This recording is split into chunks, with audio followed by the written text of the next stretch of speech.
Mtazamaji, wanavyosema pasipo na budi basi hubidi.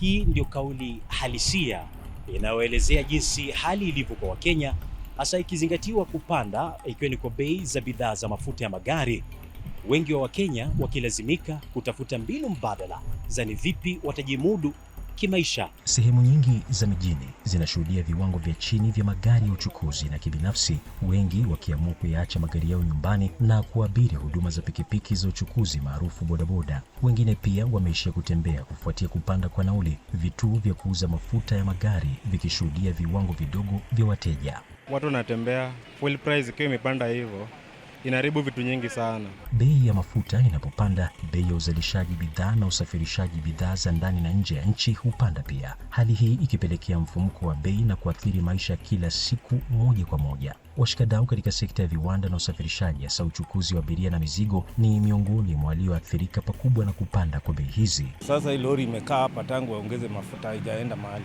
Hali si mzuri sana juu unapata wateja wanalia, bei ya mafuta iko juu, na unapata hiyo flow makastoma kukuja inakuwa vigumu juu bado wameshangazwa na hiyo bei yenye iko hapo hivyo.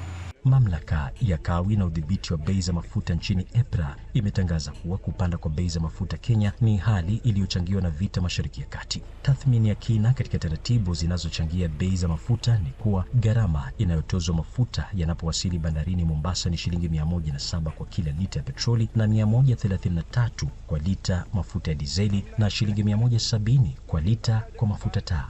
The increase of fuel will increase. Ongezeko kwenye bei ya mafuta litaongeza nauli, na hili pia litaongeza bei za bidhaa tunazouza na itatuathiri kwa kiasi kikubwa. Affect us at a very great extent. Gharama zaidi zinahusisha ushuru wa serikali uliopo katika mafungu 10, kando na gharama ya mabomba na uhifadhi na faida ya waagizaji na wauzaji mafuta. Ada hizi zimefanya Kenya kuwa na bei ya juu zaidi ya bidhaa hizi ikilinganishwa na mataifa jirani kama Uganda, Tanzania na Rwanda, kulingana na mamlaka ya udhibiti ya kikanda RRA na tathmini ya EY Analysis. Tangu jana bei ipande, tumeona imerudi chini kidogo. Ikiendelea itabidi tu tupunguze, sitakuwa na ile uwezo wa kulipa au mishahara. Serikali imepunguza ushuru wa kodi ya thamani ya ziada, yani VAT, kutoka 16% hadi 13%, na kufuatia lalama za wananchi, EPRA imetangaza bei zingine mpya za mafuta. Hata hivyo, bei hizi mpya ni ongezeko la shilingi 19 kwa petroli na shilingi 30 kwa mafuta ya dizeli kwa lita.